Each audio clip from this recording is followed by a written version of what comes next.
शांततापूर्ण आषाढी वारीसाठी 2 पेक्षा जास्त गुन्हे दाखल असणाऱ्या गुन्हेगार, हिस्ट्री सीटर्स, क्रिमिनल गुंडांना पोलीस अधीक्षक अतुल कुलकर्णी यांनी चांगलीच तंबी दिली आहे। जिल्ह्यामध्ये संतांच्या पालखी येतात, आषाढी वारी बंदोबस्त देखील पार पडत असतो। या यात्रा कालावधीमध्ये लाखो वारकरी पायी चालत दिंड्यासह पंढरपूर येथे दाखल होत असतात। या कालावधीत सराईत गुन्हेगार, 2 व 2 पेक्षा जास्त गुन्हे दाखल असणाऱ्या गुन्हेगार तसेच हिस्ट्री सीटर व क्रिमिनल गुंडा यांना कोणतीही शांतता व सामाजिक सुव्यवस्था बिघडू नये यासाठी पोलीस अधीक्षक अतुल कुलकर्णी यांनी पोलीस मुख्यालय येथे पाचारण केले होते। यामध्ये अक्कलकोट, बार्शी, मंगळवेढा या क्षेत्रातील सुमारे 272 गुन्हेगार हजर होते। पोलीस अधीक्षकांनी त्यांना शांतता राखण्याबाबत आवाहन करून यापुढील काळात कोणताही दखलपात्र गुन्हा होणार नाही याची दक्षता घेण्याच्या सूचना दिल्या। तसेच त्यांच्याकडून हमीपत्र देखील लिहून घेण्यात आले। यावेळी अप्पर पोलीस अधीक्षक विजय कबाडे, स्थानिक गुन्हे शाखेचे पोलीस निरीक्षक संजय जगताप आदी उपस्थित होते।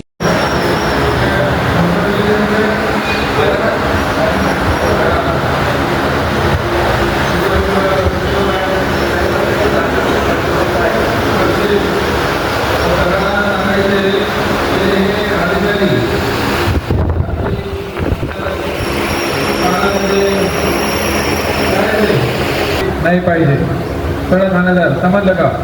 जे तुम्ही परत त्यांना उद्या पोलीस स्टेशनला परत बोलून घ्यायचे। नंतर वारंवार गुन्हेगार केले, रिपीट ऑफेंडर ते नाही, तुमचं कुठं नाही हां